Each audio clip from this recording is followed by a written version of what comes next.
Hey everybody, I'm Justin Bogard from the Real Estate Note Investing Be the Bank broadcast, and this is Wednesday, March 9th, 2022. And today we're going to be discussing, we got a little bit of uptick in non-performing, foreclosure starts right now. We're going to get into that a little bit with my good friend Richard Thornton. And we got a little case study to close out our broadcast for today, talking about seller financing notes and kind of the history of how you begin the conversation to where you get to the closing table, if you will, and the tenacity that you have to get through it. So stay tuned for just a few more minutes here and we'll get started.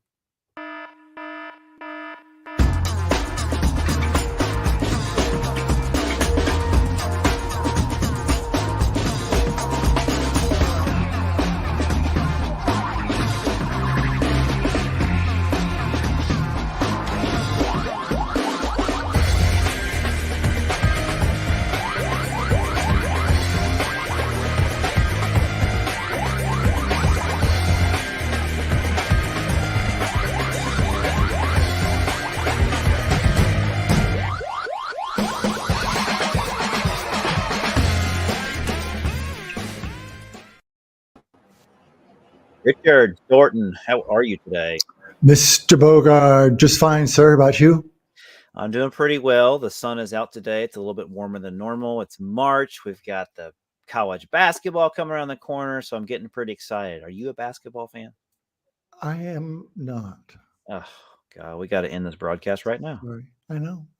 That being said, I did get to see Michael Jordan play in person once, so I thought that was pretty cool.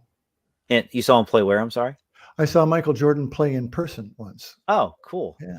You know, that was so my grandfather, we're getting off track here. My grandfather had always had tickets to, it used to be called Market Square Arena here in Indianapolis where the Pacers would play. And he'd always have seats exactly at eye level to the rim. Like if you imagine looking straight out to the rim, your eyes would be at that level at the seats where you're at. And so he'd have two tickets he had season tickets and it'd be two tickets, Cool. every year. And for my birthday, I'd get to pick whatever games I get to play. And guess who I got to see on my birthday every time or around my birthday?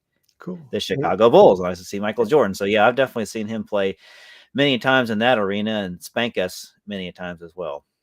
Yeah. So yeah, it was a highlight of my very limited basketball career. One of my clients has season tickets, three rows back from the bench. So Nice. We get to see the guys come in and go and the whole 9 yards. It's fun. Cool. So Richard, I know in the kind of opener there, I talked about foreclosure starts starting to be more prevalent, and we're going to have a little case study at the end. And so just to kind of expand on that a little bit, Richard, I just wanted to introduce to the listener and the viewer here that we both collaborate and we work together on certain projects, and we kind of go, we work together as far as a partnership. That's two different companies, but we still have a partnership together. And one of the things that we do is we advertise to motivated note sellers. And this has been a pretty fun project that Richard and I have been working on for almost a year now, Richard, right? Just about. Yeah. So Richard handles most of the front end phone calls. And so he has really fun conversations with these folks and really fun ways that they say no. Some of them are very colorful. Yes, very colorful. So anyways, we've got long stories about many different phone calls, and we've advertised in many different states in many different ways. And we're trying to figure out, what's the best course of action here. So we're going to share one of our experiences with you. And it's a longer play, if you will, and that's going to be towards the end of our broadcast here. But Richard, without further ado, let's get right into our presentation for today. Great.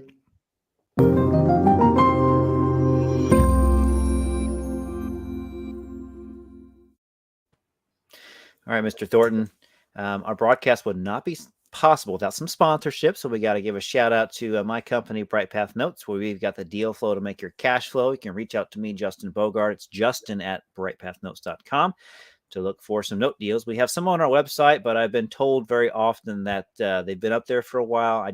Quite honestly, Richard, I can't keep these notes on the shelf long enough. As soon as I get one on the shelf, as you know, Richard, we're just offloading it to somebody because they're ready to buy it as is. So there's no moss growing under your stone.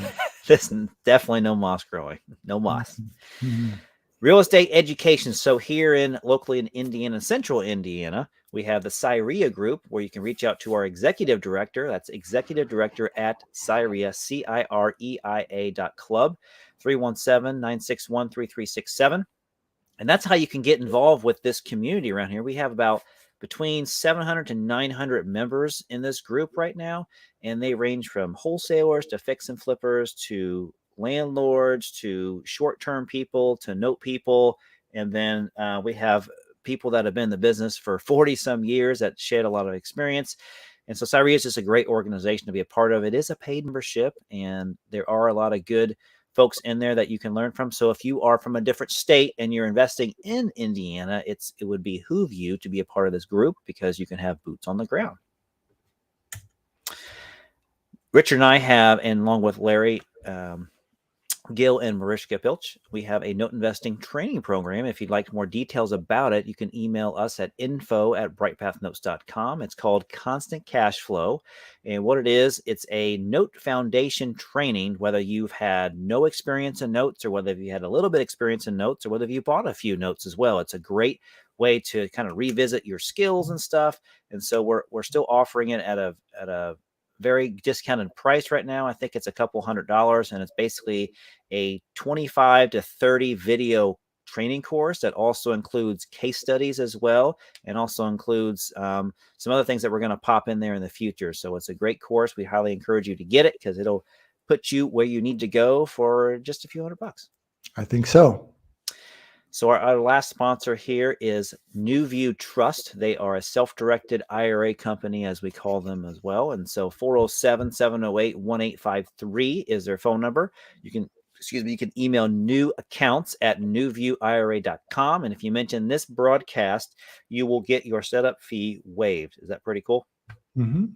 So New View is a great company. They're out of Florida. I forget what city. I want to say Orlando, but it could be a different city that they're from. We've had their president on here before, I believe last year around this time as well, talking about New View and IRA. So if you go back through our archives on a YouTube channel, you can probably find that episode around this time last year and catch up on them. So for those of you in Cyrea, we want to remind you that there's a Facebook, a LinkedIn, and an Instagram page, and they have a YouTube channel as well. It's got a ton of videos on there. I've been on there many times as well. It's a great resource. So if you take out your smartphone, I don't have mine in front of me, but if you pull up your little camera and you wave it over this QR code here, it should pop up like a URL on there. You tap on that thing and you can log in your PHP credits. This is just for Cyrea members only. If you're not a Cyrea member, you just ignore this. The shortcut for it is http://bit.ly/Cyrea notes as well.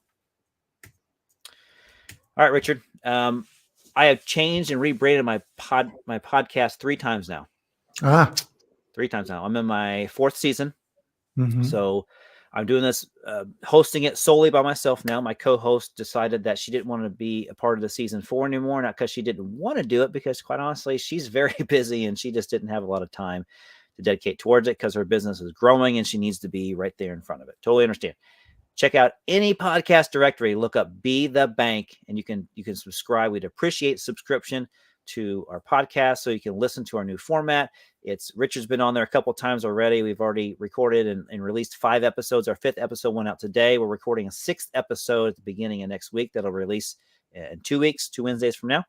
Like I said, Richard's been on a couple times, and we really focus on the debate and discussion around certain topics in real estate, and especially in the note business as well. And so I try to find note investors who are influential in this business and who can speak about different things. And we have opinions on different things, and we talk about stuff coming down the pipeline, and we talk about different facets of note investing. So it's pretty interesting. I like the format. Obviously, I'm biased to it. So we'd love you to subscribe to it and just give me some feedback on if you like the new format. We also record the video of that as well, so you can see the guests that I interview and discuss and debate with on the Bright Path Notes YouTube channel. Richard, so for the past 2 years, I think we've been hitting this pretty heavy with the mortgage industry update to kind of give people a taste of really what's going on. You hear these bad things in the news, through 2020. and people were saying how, oh, the mortgage crisis is going to be worse than before. What's going on? You hear all this negative press out there, and we've been showing the data from Black Knight Financial Data every single month, and we show the delinquency rate, we show the foreclosure starts, and the prepayment activity as you're seeing in front of you now, and those numbers have always jumped down and down and down and down in a positive direction, or up in a positive direction, if you will. So, Richard, what's your take on what you see in front of you? Well, actually, I'd say that foreclosure starts, as it indicates, is slowly starting to increase. Prepayment activity dropping tends to make me think that a lot of the people who could prepay and get out and capitalize on the equity that they have in their house have done so. So I would bet that we are going to start to see increases in foreclosures. Now, it's not like it was in 2010, because there we had negative values, and here we've got really, really high values. So we're not going to see a tsunami, but I think we're starting to see a little bit of a wave. What would you say? I agree with that analogy. I definitely don't see a tsunami of loans coming through. I definitely see a wave, and that wave may come in like sets of three, right? When they come out in the ocean. Well, you're near the ocean, Richard. I'm way I was going to inland say, from what's your you. experience with the ocean, Yeah, Justin? yeah. I'm way inland. I'm just a wannabe that watches movies Uh-huh. about oceans and stuff. But I do know they come in sets of three. Okay. So, Richard, I like what you said about making it a wave and not a tsunami. So, the number here in front of us is as foreclosure starts 7x. It looks like a daunting number, but keep in mind that the foreclosure starts the month before this was about like 3,000, Richard, Mhm. and it went from 3,000 to about maybe 20 some thousand. So that's across the entire country. That's not focused on one state or one area. So if you spread that out across the country, it's not that much. A little note here, it says a backlog of post forbearance loans and active loss mitigation, plus another 275K that have finished loss mitigation. And you know what? I'm reading the wrong slide, Richard. I'm reading the wrong slide. That's the next slide. How You dare I know, read ahead? yeah, you're fast, Justin. You're really fast. So basically, that's what those numbers were: 3,000 to around 20 some thousand. Yeah, so I think a lot of those are legacy loans that have been sitting around. They couldn't foreclose on them. They're finally starting to hit the pipe. Yeah. So that's why we're starting to hear or see more foreclosures. Yeah. All right. So the national delinquency rate is now down to 3.3% delinquency across the board. That's anything that is delinquent past 30 days that is recorded with Black Knight Financial Data, which includes the Fannie Mae, Freddie Mac, Ginnie Mae type of loans, the big portfolio loans, the big bank loans, and things like that. That's what's recorded about, Richard, I don't know, 50 to 60 million loans. That's this data set is. It does not include seller finance loans. It does not include the loans that are not recorded with the county, because that data isn't tracked the same way. So Right. we don't have the numbers with that. So this is just traditional, conventional Mortgages. Let's just call it that. So what do we got here, Richard? So delinquency rate is down to pre-pandemic levels. It jumped up to about 7.75 at its worst during COVID, and now has creeped back down, continually pushed back down to those levels. So everything is under control. All these ripples that this rock was thrown in 2020 in this big, we're having a lot of water analogies today, right? All these ripples have calmed down, and now the water is smooth. It's like glass, right? Yeah, I mean, you could say that that's Delinquency is reflective. glass. That's reflective of the fact that we have had a lot of refis, and as we just saw in the previous slide, those are starting to slow down. Delinquency is starting to go up a little bit. So I would expect that over the next 2 months, we're going to see this delinquency rate actually start to rise.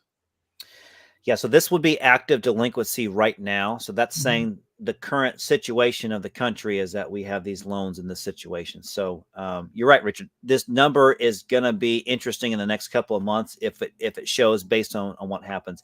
I believe, Richard, and my opinion is based on the fact that pie that we always used to show, and I don't have it in this slide just because I felt like changing it up and not putting it in there.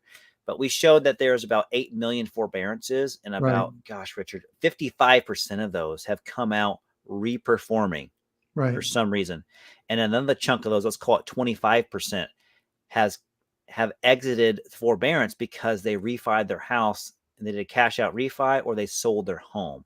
So a huge chunk, so let's say 75 to 80% of these forbearances have already moved in a positive direction, and it left us, let's say, less than 1 million forbearances that are going through loss mitigation right now, or they're actually being foreclosed on, or they're in a situation to where they're seriously delinquent and they haven't been dealt with yet. Right. So you have to think that even if the number stayed static, in other words, if the number of people didn't go up at all, the delinquency rate would actually increase. And why is that? How can that happen? The reason it can happen is because that rates are going up. So going forward, fewer of those people who are delinquent are going to be able to refi. So that number could stay static in terms of the actual number, but it's going to go up just because of the increase in rates. So we're dovetailing into our next slide here, which is great transition. But before we transition, Richard, I wanted to remind the viewer and the listener here that please go ahead and make a comment if you want. If you're on YouTube, Twitter, LinkedIn, our Facebook group, our Facebook page, go ahead and make a comment. Ask a question if you need to. If you just want to say hi, all that stuff is perfectly fine. We highly encourage you to be involved with this presentation as well. Without further ado, the next slide is about the national payment to income ratio, Richard. So you have made some great points about talking about the rising interest rates. You're talking about the low delinquency rate right now and possibly coming up. So we know we've talked about real estate appreciation a lot. We've talked about now the rising interest rates. And I believe the Fed has come out recently to say that they're going to move the needle 50 basis points within this year, I believe, in total. And they're going to do that in increases of maybe, let's just call it 5 to 6 times. Maybe it's 9 times. I don't know for sure. I didn't actually read the Fed website today, which I should have. But anyways, I do know they're going to be rising it a little bit. So this comes into affordability problem, Richard. So if you look at this graph, you notice that the dark blue line says payment to income ratio, the left axis here. You're looking at the percentages from 0 to 40%. It shows a 27.5% payment to income ratio is what we're currently looking at in 2022 in February. What does this mean? This means that basically the principal and interest payment required to buy the average priced home is what versus the average of income for that household is that's what it takes. So 27.5% of the average household income it takes to purchase a traditional, mortgage sense for the median. I want to say median, the average priced home in America. Right. So even though that number is arisen, there's a little bit of good news in this, and that the underwriting ratio for your debt to income for just the loan is 33%. That's what underwriters underwrite for, and it's 45% for all of your debt. So given that we're at 27.5, we've still got a little bit of room. So that might mean that we're going to feel some shock from this rise in rates, but we got a little ways to go here before things completely slow down. I agree with you. There is still a little room. I'm always skittish about having your mortgage payment to be more than 30% of your payment to income ratio.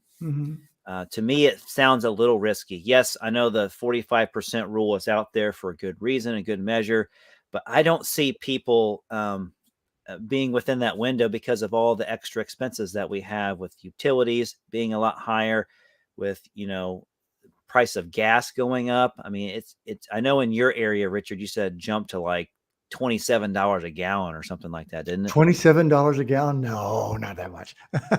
It's 19. It's expensive. So what is price of gas today in Petaluma, California? Yeah, in wonderful downtown Petaluma, you'd have to pay probably $5.99 for a gallon of gas. Okay, I paid. That's regular. That's not supreme. So supreme premium, we paid $5.05 yesterday for premium. Okay. So the regular gas, I think, was $4.25.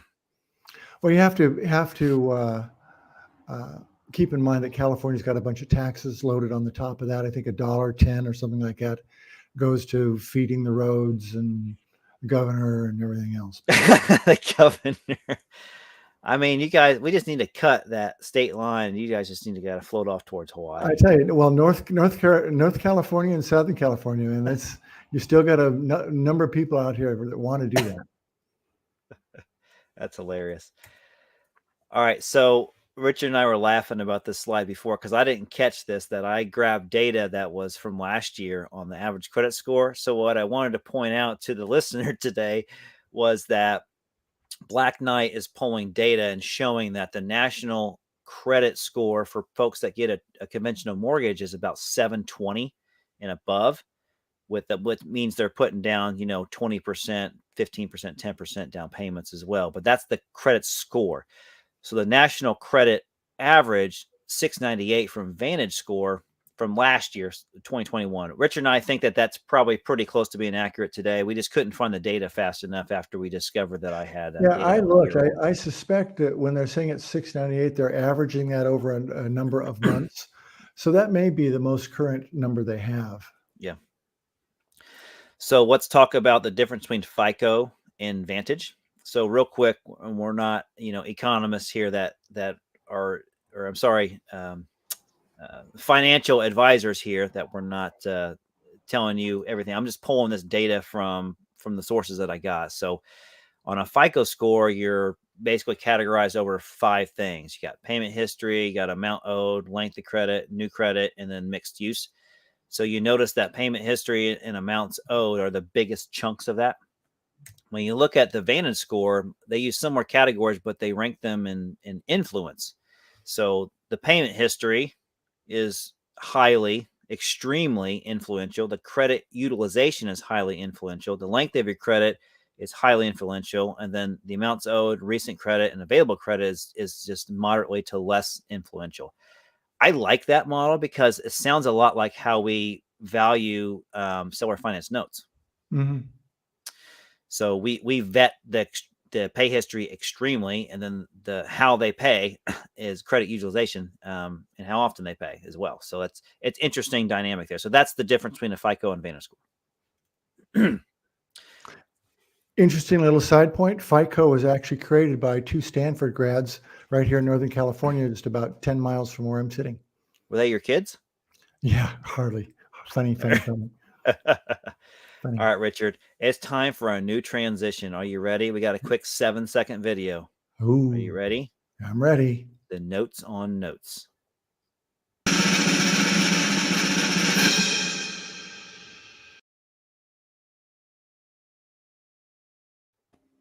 Ta-da. You can cut it off quicker than that. All you need to do is hit the button and it'll go away quicker. That's true.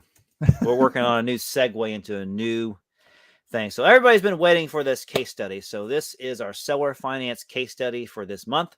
Richard and I do lots of these seller finance deals every month, and we just kind of grab one that we've been working on currently so we can just show you in real time that, hey, we're doing this stuff too, and these are the experiences that we have.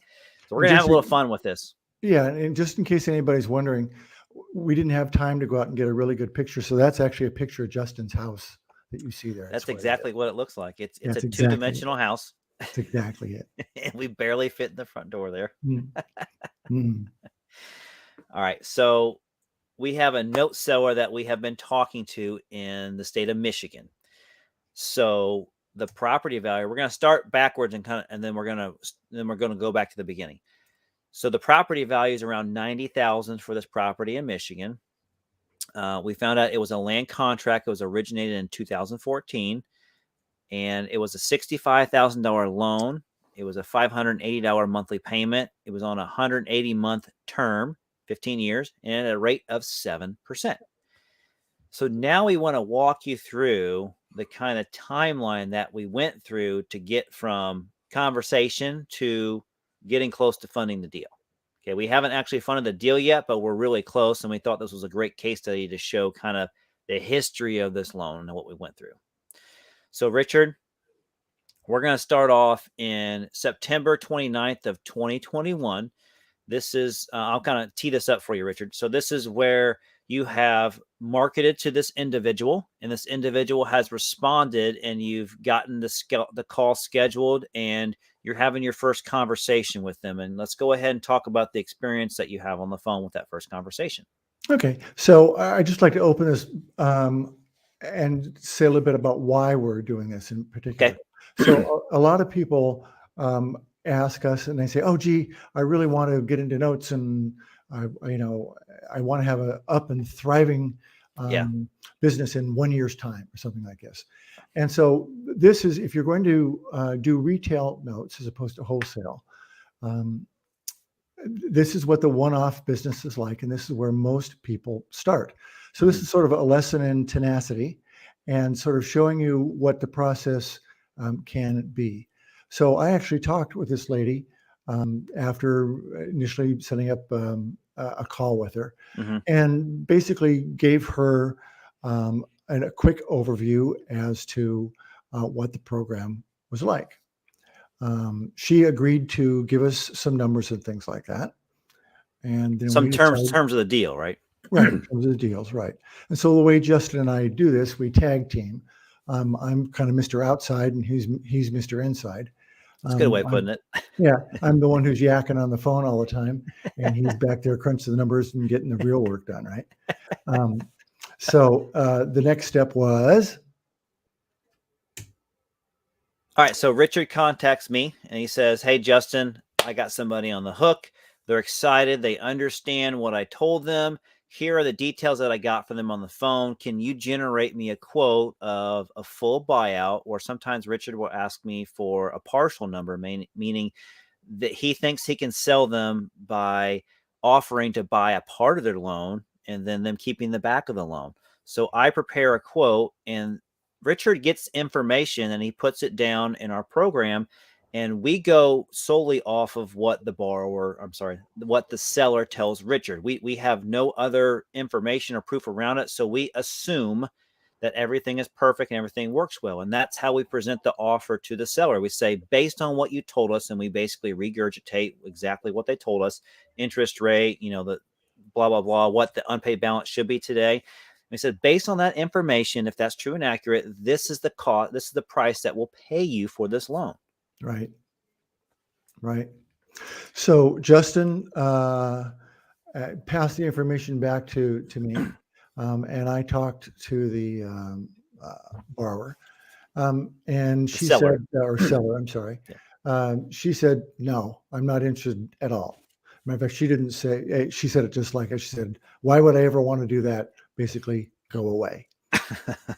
Okay, I can accept that. Thank you very much, ma'am.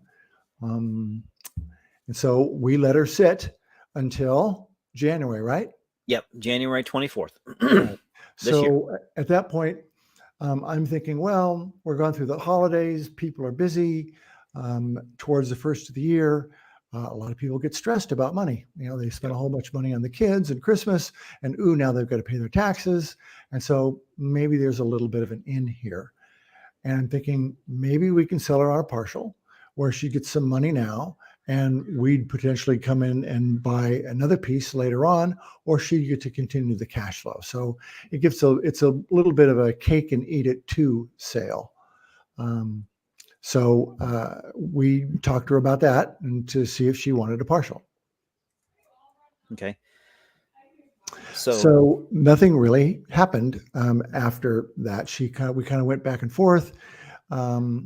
She him and hawed on it and didn't do anything. And on the 11th of February, I called her back and said, "All right, I haven't heard from you. What would you like to do?" And I think in particular, at that point, Justin was very careful to word what he said when we just go off of what the seller tells us. Because in this case, she really hadn't told us that the seller had sort of a spotty payer and was a little bit difficult to deal with, and that she was an older woman and just had enough. But all that came out in this last call, this most recent call, and she just said, "I don't want a partial. What's the whole note purchase price?" So I said, "Okay, let's go back to that."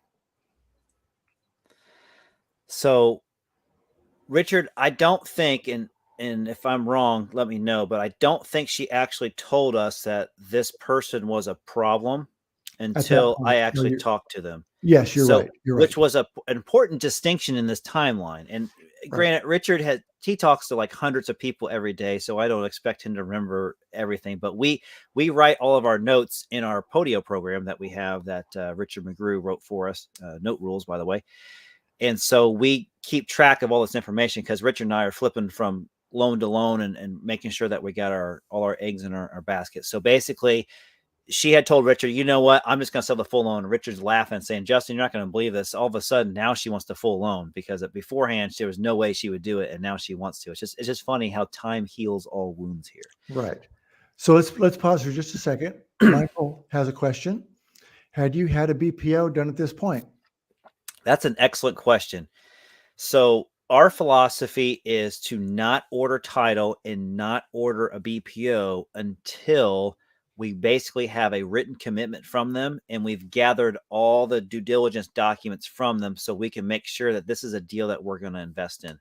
There are too many times to where we get the information. Oh, surprise. We didn't know about this. Oh, surprise. We didn't know about that. And it becomes a very risky deal. And we try to back down the number based on what the risks are. And the seller wants to walk away from it. So Right. at this point, we don't. We go off speculation and online valuations on what we think the property is worth. Richard and I have done so many of these deals that we have a pretty good idea what these houses are worth because they're in blue collar neighborhoods and blue collar areas. So excellent question, Michael. So keep the questions coming, guys, because we want to be able to answer those, or we'll put them back in our after party, and we'll have a more candid conversation about it. When we started doing these deals, Justin started doing these deals when he was 2 years old. So he's done thousands of these. Thousands, hundreds of thousands.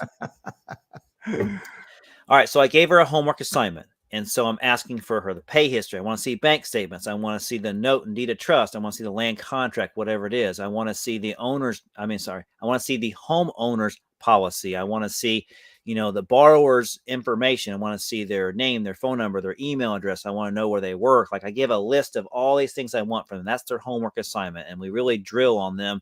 We need this information. As soon as you get it to us, we can close in a couple weeks. This is when I found out when I actually got on the phone with them. Oh, wait, you want the pay history? Well, let me tell you, Justin, they actually are 3 payments behind. Oh, okay. Well, I didn't see that in the notes. So did you talk to Richard about that? No. Okay. Well, we could probably work with that. Let's just kind of get the pay history and see what's going on. You know what, Justin? I know you're going to look up the taxes because you said you would, but this guy's like 2 years behind on taxes. Okay, this is new information to me too, but let's see how much the taxes are and let's see what we can do. So I'm kind of pushing this along. So I gather all the information that she gives me and I look it up and I see that the borrower is $4,600 behind on taxes. So apparently he has been habitual with paying taxes like every 2 years and being 2 years behind in taxes, if you will. So it's like he just paid 2019 and 2018 taxes and now he owes 20 and 21. So this is the fun part of what we call discovery. So we put effort into this, Michael, and we know we're going to put effort into it. So we try not to come out of pocket with any expenses in addition to that until we know for sure, like, okay, this is a lightning good deal and we're going to move forward. So Richard and I talk about this and we think about it and we come up with a creative way and we present a solution to the note seller. So, Richard, I'm going to fast forward through some of this a little bit, and I'm going to revert back to my notes and Podio so I don't miss anything.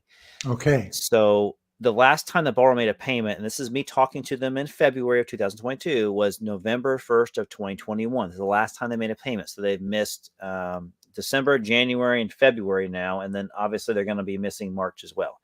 They're 2 years behind on taxes, so I have to call the county to get the delinquent tax amount. I have to call the city of where it's at and then the village of where it's at because this particular place in Michigan, they've got like 3 levels of taxes to go through, if you will. Maybe it's 2 levels, but it seemed like 3. Anyways, it was an arduous task, to say the least, to find out what the delinquent taxes are, and I was shocked to find out it was this much for 2 years with the penalties and stuff for this size of a home. It just was really odd to me. I was expecting a couple thousand. I was not expecting 4,600. So what do you do at that point, Richard? Well, Richard and I talk about it, And we know that the current unpaid balance is about $40,500 from when they last paid. So let's not forget they're 3 payments, now 4 payments behind. And there's this tax liability that's coming up. And by the way, we weren't worried about foreclosure sale because we knew it was another year out before it went to tax sale. So we weren't concerned with that. We know the delinquencies, the penalties on the taxes are ticking up every day, right? But they're not that grand. And so we know that they're behind on payments. So there's an arrearage account. We know that they have maintained taxes. And we know that the best way to do this really is to cancel the land contract and convert this to a note and deed of trust. In the state of Michigan, we prefer to do deed of trust because it's just, quite frankly, that has a power of sale clause built into it, a little bit better than a mortgage. So that's the solution. So I present this to the seller. They said, great. Like Richard said before, I don't want to deal with this guy anymore. I'm an older lady, and I believe, Richard, she actually is trying to move to another state, and she's trying to buy a house, and she kind of wants to use these funds to help pay for that down payment for that new house, I believe. Right. I think you're right. So now we're focusing on a note and deed of trust. So I talk with the borrower, and the borrower says, Justin, that's great. I'm all for it. I would love to be on the deed. I would love to have a new note. But the only problem is, Justin, I'm really struggling to make these payments. I know I'm behind on taxes. I just paid the 18 and 19 taxes. He said, I'm just struggling because, his parents just died. So he's trying to deal with his parents' estate. He's trying to have his son move in with him, and he's trying to, do all these things to make this payment. So his payment, it was $584, and he was trying to make $600 payments. That didn't include taxes and insurance. So on top of all that, he still had to come up with money to pay taxes and insurance. So he's basically skating by. He had a heart attack before. He had this very long emotional story about all his challenges that he's had. And, I do believe him, but could he be pulling my leg? He could be, but I do believe him. So his request was, Justin, I want to stay in this house. I want to pass it down to my kid, and I want to pay it off quickly, except I really can't afford $600 a month. What can you do? I said, well, what can you pay? He said, I'd like to pay $400 a month. I said, well, going from 600 to 400 is probably not going to happen. I can see coming down 50, maybe $100, but let me run some numbers and let me see what's going on. I check with him. Are you aware you're 3 months behind? He's like, yeah, I know. I missed a couple of payments early and I haven't caught them back up. Do you know you're behind in taxes and you know how much they are? Yeah, I know about how much they are. Okay. So in order to do this, we're going to have to close at a title company, which is going to have closing costs to it. Are you aware of that? It's like, yeah. It's like, so if you can't come to the table with any money to bring it right, the only thing we can do really is add it to the loan balance. He's like, I get it. So what's that going to mean? I said, well, if you want to add that stuff to the loan balance and you want to lower your monthly payment, we're going to have to stretch that term out a lot longer. So the math worked out before all this to where he had about 90 payments left to make. So in order to do all this, when it's all said and done, he's going to go from 90 payments to about 215 payments now, just to be able to lower the monthly payment, add back all the costs that he needs to get onto the loan so everything can be current and compliant, and all the taxes can be paid. So, Richard, we went to a new balance of almost $50,000 with everything that needs to be caught up and paid for. So what does that mean? So the seller is still going to get what they were owed based on our quote to them. We're trying to honor that because that's what is going to make them happy. So Richard and I have to be careful how we price this thing and handle this thing because we want to do it the right way. And we also want to make sure that we make money. And so we're able to make money by making the borrower happy by lowering their payment. We are extending the term on that. And I didn't mention that they didn't have late fees in the original contract, which was a no-no as well. So they didn't have late fees built in. So now late fees are going to be built in the contract. So all these things are happening that are good and great. And then also we're still able to buy it at the same price, even though the UPB is higher. Now, keep in mind, audience, we are still coming out of pocket for the taxes and for the closing costs and stuff. That's still out of our pocket. So our net funding proceed is going to be a lot higher than what we quoted the seller for. So we're going to get a title policy, right? We're going to get a loan policy as well. And then we ask the borrower, like, in order for us to do this, you're going to have to be on an ACH with LS, which is for loan servicer. So they agreed to all that stuff. So we've had the conversation and we're moving forward with title now. and we're going down that rabbit hole.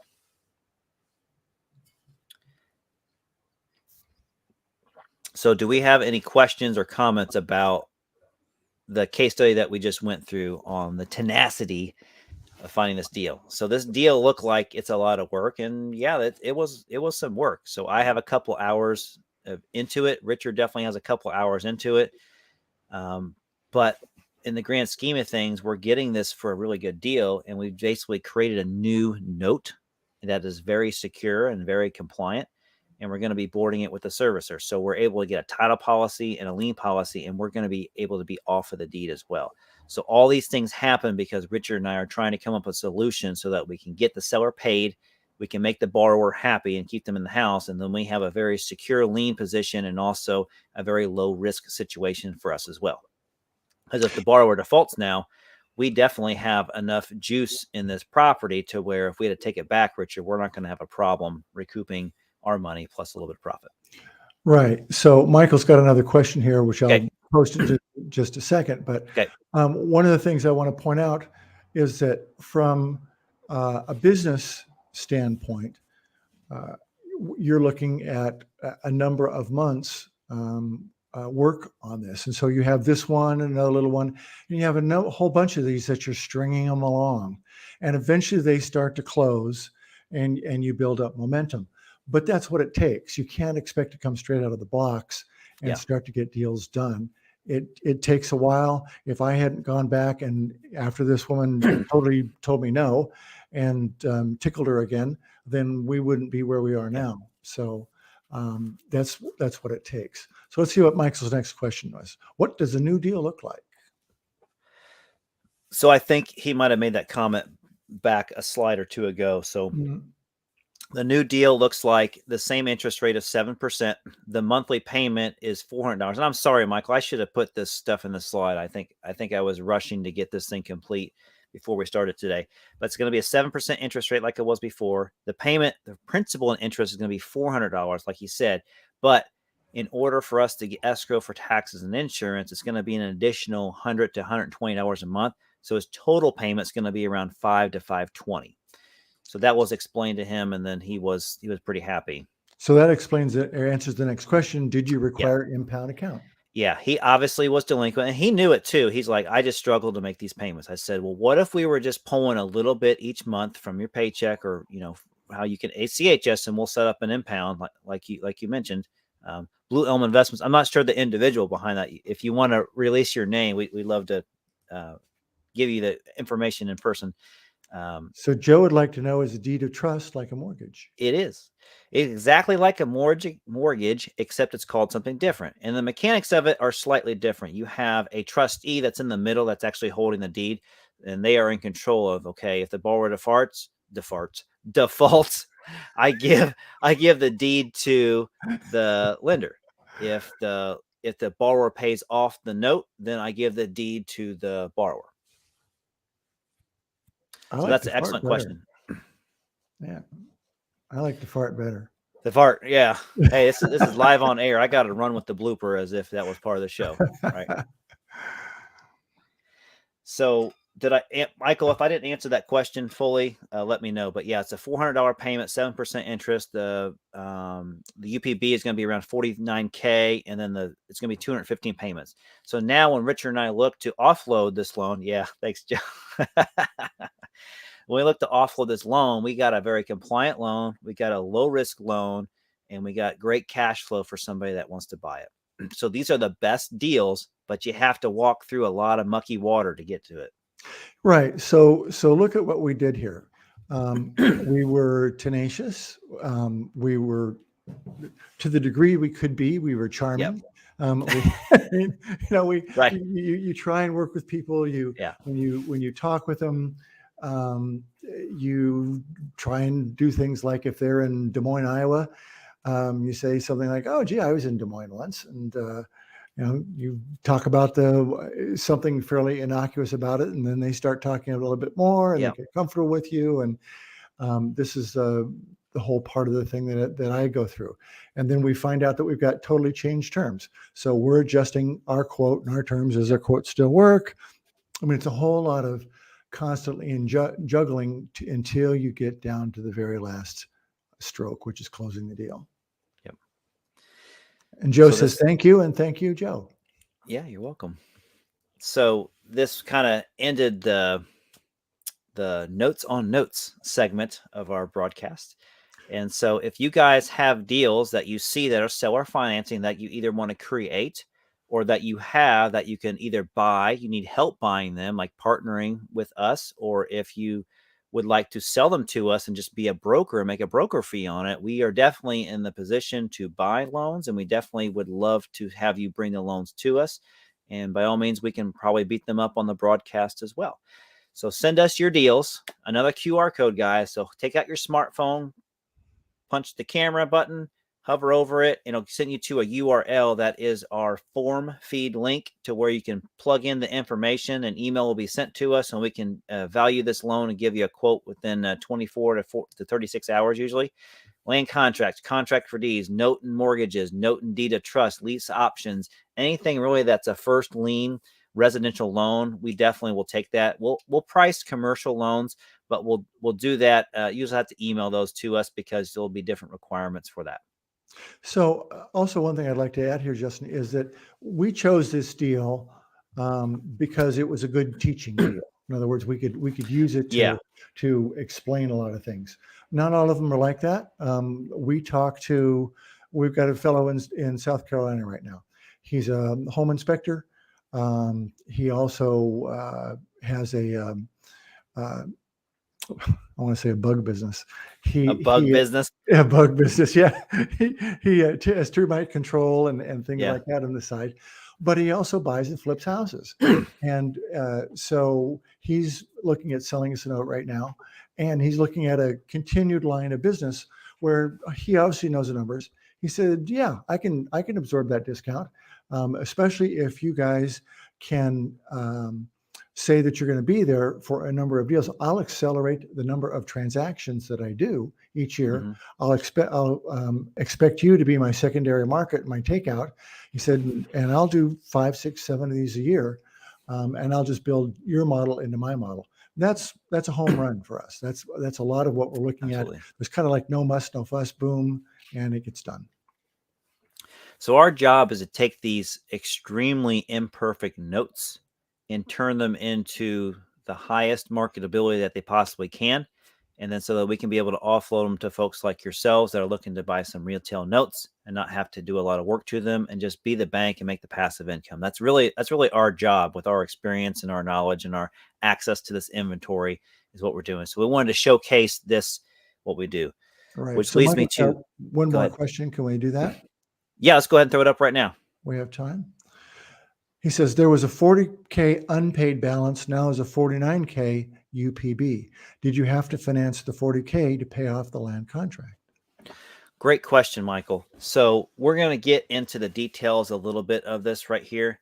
So I'll do my best here, and you just chime back in if what I said isn't making sense. So we had a balance of $40K. And we have a contract with the note seller that says we will buy that. Let's just call it $35K. Let's say we'll buy it from you. There you go again, pie. We'll buy it from you for $35K, that $40K balance. So as we were doing our discovery, we haven't funded it yet. We're doing our discovery. We found out all these challenges with that note. And that's when we came up with the solution and said, hey, look, we need to take this note that you have. We'll still pay you $35K, but we need to do step 1, step 2, step 3 with it, which is cancel it, convert it to a new one. We have a new balance now, and now we're still going to fund you the 35. It's just we have a new balance and a new note that we created. So the seller, nothing changed for the seller. They're still getting what they want, but they understood that we had to go and do all these pieces and move all these parts in order to make this deal work. So in essence, we didn't have to pay off the land contract. We just canceled it. And the seller of the note is the one that is doing the seller financing for the new note. We are not doing it. We're not originating it. She's originating it. The seller is. And so she is the one that's being compliant here. And we're buying it from her at the funding table. So she created it. The borrower signs it. I create an assignment and a launch for Richard and I's company. and then we're buying it on the spot at the same day. So all this is happening, all these chess pieces are happening at the same time, and it all comes together at the closing table on the same day. And one of the reasons for doing that is that she as an originator of only one mortgage note, has a different criteria than we do in terms of originating that and in terms of compliance. She's never going to originate another note in her life. But if we did this under our banner and we tried to do, say, 10 of them a year, then we'd have to meet certain CFPB requirements. Yeah. As long as we can get them to close it, then it goes on their ticket, not ours. Yep. And we are not called, we are not in fact, nor are we called an originator. We're just buying the existing note. Right. So great question, Michael. Please chime back in if any of that made sense, and we'll after party we'll get into that a little bit deeper. He says he got it. All right. So our next slide, Richard, is going to be called Peek Behind the Curtain. So what Richard and I decided to do is we talk often during the week, as you can tell, because we collaborate a lot and we have different deals going on. And we thought it would be a very educational and a very neat experience for someone to peek behind the curtain and kind of see what we do as far as being on a call with us and kind of be in the background like a fly on the wall, if you will, to kind of see how we talk about deals, to look at how we do our due diligence, the conversations we have back and forth, and really learn granularly exactly what goes on with this business.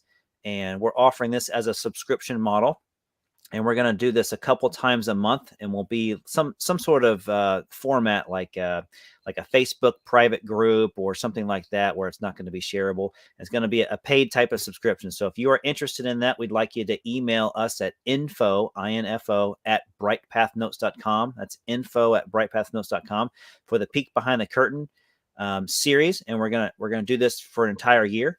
And like I said, it's going to be a paid subscription. We don't know what the cost is yet, but we're going to have that figured out soon, and we're going to be able to email you. But we want to gauge interest in that. So if you are interested in this and you're watching the broadcast live, or if you're watching the replay of it and you want to be a part of this, this is going to be a very neat and unique experience to where you're going to get to peek behind the curtain, and you're going to see how we really do these deals, and you're going to see numbers, and you're going to see valuations, and it's going to be no holding back, and you're going to see everything behind the curtain. So if that interests you, go ahead and chime in the comments if you like that. We'd love to hear your feedback on it. And then also info at brightpathnotes.com if you'd like to sign up for the subscription, and we'll get you that information. I also should add, we're not looking for big bucks here, folks. It's going to be pretty minimal. We're not really doing this for the money part of it. We just like to help people. And if you don't charge a little bit, then people really don't pay attention. Yeah. And that's just it's a fact of life. Exactly. So we're going to make it a little bit exclusive and try to give you lots of case studies. And you will be able to submit deals to us and that we'll go over. It won't just be us talking about our experience. So in a lot of ways, you get some of your due diligence done for you, and a lot of learning also. Yeah, so this won't be set up as an educational event. This will be set up as you are in the business meeting with us, and you are listening to what we have to do. If you have questions and stuff, you're allowed to ask them, and we may hold them to the end and start going over the questions. But this is going to be everyday business for me and Richard, and you're going to be a part of this and see what's going on. So if that interests you, info at brightpathnotes.com. Ask us about the peek behind the curtain, and we will get you the subscription info and let you know when we're going to start doing that. So I believe, Richard, we're going to start that in April is when we plan on doing that. And so we encourage you guys to be a part of that and to have this really neat experience. It's like a reality TV show for notes. What'd you call it? Right. Twitch for notes? Twitch for notes. That's right. You can see how people do deals. Yeah. All right, Richard. So we're going to end the presentation part of our broadcast and kick it over to the after party. So the next time we have a meetup/broadcast will be Wednesday, April 13th from 6 to 8 p.m. Don't forget to follow Bright Path Notes on the Facebook at Bright Path Notes, Twitter at Bright Path Notes, and Instagram at Bright Path Notes. I'm Justin Bogard, and Justin at brightpathnotes.com is my email. We got Richard Thornton here, Richard at amnotecap.com if you want to get a hold of him. And don't forget, we do have a private Facebook group right now just for the meetup, the people that are on the broadcast. It's called be the bank real estate note investing. And so we encourage you to use this if you have questions or stuff. That's a great place that's all free. The subscription model is going to be a little bit different, and that's going to be a paid thing, and you're going to have more access to us. So Richard, I'm going to flip us over to the after party. So just hang on a few seconds here, and we will get to the rest of the questions that we have in the comment queue. Great.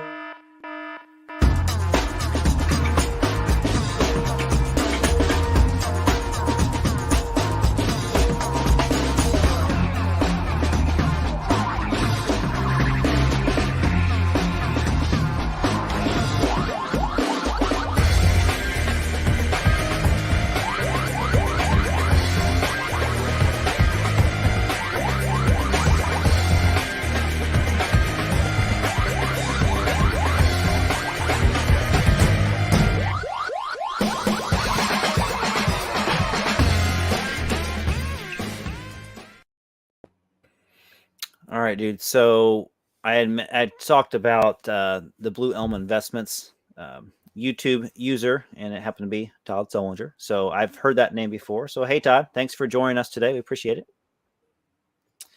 So Richard, what do you think of that case study? Did we do a good job walking through that? Did we miss anything? Well, I hope people learned from it. I mean, some people might say, gee, it was a little bit long, but it's kind of a lot to explain, and we attempted to really go into the details so people could learn from it. So I hope so. I think so. Yeah. So you said it, Richard. You talked about tenacity. So these types of seller finance loans, it's so funny. Some of the best deals are the ones that somebody immediately hung up the phone or said no.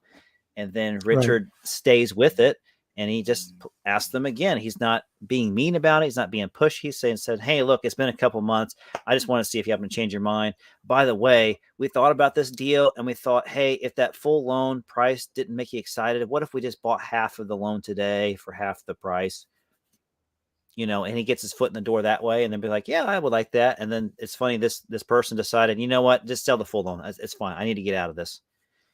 Right. Because things change, right? Life happens. Even life happens for the sellers. Right. So a lot of this business is what I call trotline fishing. Do you know what a trotline is? Oh, yeah. You do? No, that's not a trotline. That's fly fishing, trotline, right? Trotline is sometimes you walk along a lake shore or a river, and you see this bush branch, and it's just going up and down like this, and there's no wind, and you can't figure out what's going on, and you just see this thing bobbing up and down. What that means is that Mr. or Ms. Fisherman has tied a line to that branch with a hook and some bait on it, and they just let it sit there until Mr. Fish or Ms. Fish comes along and decides to bite, and they're trying to get away. Well, that's a lot of what we're doing. I mean, you talk to these people, you keep in front of them a little bit, you call trustee officers at banks, you talk to different people, you're always sort of out there in front of them, and eventually they bite on the hook. But that's what it takes. You can't just say, oh, gee, I'm just going to do one thing. You have to do a whole bunch of a lot of things. Yeah. So there's a long timeline on some of these. Now, I've closed deals, Richard, pretty quickly with these seller finance transactions, and it's kind of a rarity. I actually had 2 phone calls with somebody when they actually committed to buying the loan. Basically, I got the information the first time, and the second time I came with the price, and they're like, okay. Yeah. Well, awesome. Actually, what do I do now? Yeah, the one I referenced earlier about the fellow who's a contractor who's flipping houses, that's exactly the way. I talked to him once or twice. He sent us numbers. I sent them to you. And, no matter what, in probably 3 weeks' time, we're going to have closed that deal. Yeah. Yeah, it's pretty amazing. Mm-hmm. Mm-hmm. So not sure if we have anything else we didn't cover on the board just yet. Michael says, I'm sorry. Todd says, great study. Thanks. Right. And he also said the behind the curtain sounds interesting. So yeah, I did. So Michael says right here, how did you first find the note? Great question. So we didn't get into the marketing of the seller finance notes because, quite honestly, it's kind of a long conversation. But the traditional methods of doing this is very similar to house buying or wholesalers, to where you buy a list of absentee owners, or buy a list of people that own property that may have a different mailing address, and you can just tell that they've sold the house, or they have a lot of equity in the house. Like, there's different lists you can buy. So for note investing, we do have a couple sources that are just specifically figure out who note sellers are that carry back mortgages, and so we rent that list from the note lead person, and then we take that list and then we go out and we can send mailings to them. So Right. we can go to a print house, we can print letters and fold them into an envelope, and then we can send the envelopes out first class, and they arrive in the mail, and they open up the letter and like, oh wow, they know I have a note. This is awesome. And usually the call to action is pretty good as far as the response rate of getting someone action. We've done that before. We've done other things before, like SEO. We've cold called. We've even tried a text message before. All those things are just ways to get in front of them, to engage them, to get back to you. So there is some upfront cost to it. Yes. Yeah. And you can, if you're dropping mail, especially, this is the type of thing you can do as a side gig. You don't have to go out and spend hours each day doing it. You can order the list. You can have a mail house do the mailing for you. You can field the calls if you have a job where you can talk to somebody during the day. That always helps. There's a number of different ways to do a slow start on this. Exactly. But the process becomes better when you have more people involved. So it's a lot easier for Richard and I to team together, because not only can we do more volume together, but we can also divide the labor force kind of exactly in half. So like Richard said at the beginning, like he's talking on the phone, he's contacting the leads, he's getting the information, he's kind of courting them through the process of selling a note. He gives me the information. I can analyze it. I can run the numbers, unbiased, because I'm not on the phone having the emotional part with the person that's possibly selling to us. And so I can give him an unbiased quote, and then he can go back and work with them, try to sell it. And then when he sells it, he turns it over to me. And then I'm going through the closing process with them, with our team as well. So there's a symbiotic relationship that we have. So it can work well with you guys. So if you guys want to do the direct mail marketing or reach out to the people and get them on the hook, we can underwrite the file and we can close it and stuff for you, and we can partner together. We can even fund it as well if Right. you don't have the ability to fund it.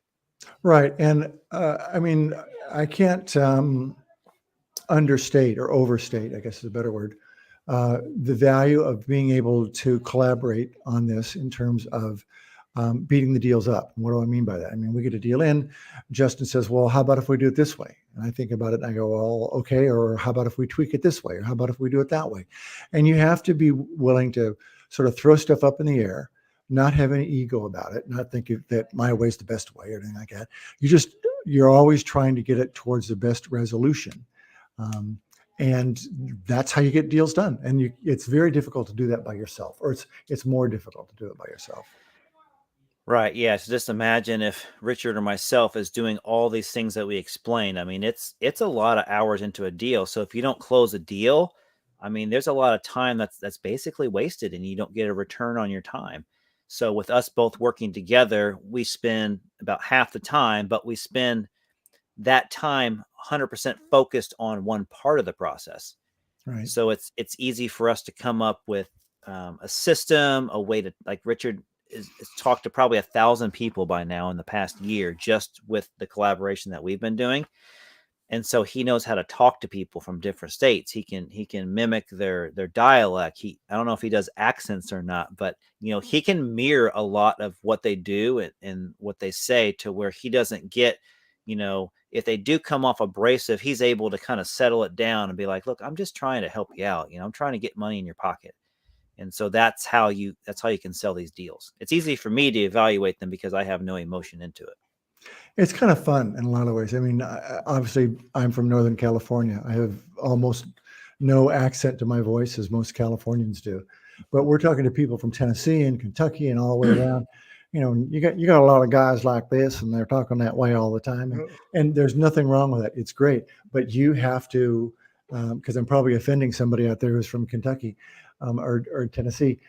You have to meet people where they are, and if a lot of these folks are older, that's why they want to sell. They want to sell, and if they're happy, literally sitting out on their porch, looking at their acre of land in Kentucky or someplace like that out in front, that's where you have to meet them. You have to talk a little bit about what's going on in the front yard. It's where they are, and it's where they're comfortable, and that's how you get deals done.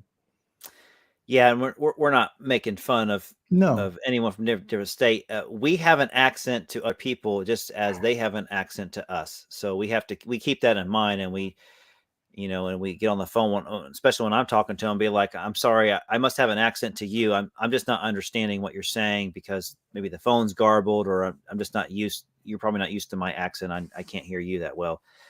So you put the emphasis back on yourself, and it helps them calm down because they don't feel inferior to you, or they don't feel Richard's not trying to make them feel dumb or anything. He's just talking to them like a friend. Yeah, exactly. That's sort of what you want to. You have to win their emotional trust and get them comfortable somehow. So that's all. It's kind of fun, actually. That's why you're the man for the job. Less talky time for me. That's right. More number crunching for me. Right. And you're better at it than I am. So that's right. Yep. Works out good. Yeah. Richard, I think we had a great session today. I'm excited to see who's going to be interested in the peek behind the curtain. So remember, info@brightpathnotes.com. Encourage you to reach out and get some information on that. We're excited to start that in April. And gosh, we had a lot of great comments and questions today. Let's keep it going. So our format is still going to be the same. We're going to try and bring these creative finance deals. If you guys have deals that you're looking at and you want to bring them on the call, then we can kind of walk through them. Or if you have a case study yourself and you want to walk through it on the call, you're more than welcome to. We encourage that. We want to show people the note business. They either can be a part of it in many different ways. You can be the active note investor like Richard and I. You can be more passive and just be the bank, or you can just lend people money. Like, we can show you different ways you can be involved in this business. All of it is good. Just depends on your passivity. Right. So great. So I think it's about a wrap. That is a wrap. And I'm going to close out our program. And we will see you guys April 13th. That's right. All right. See you later, guys.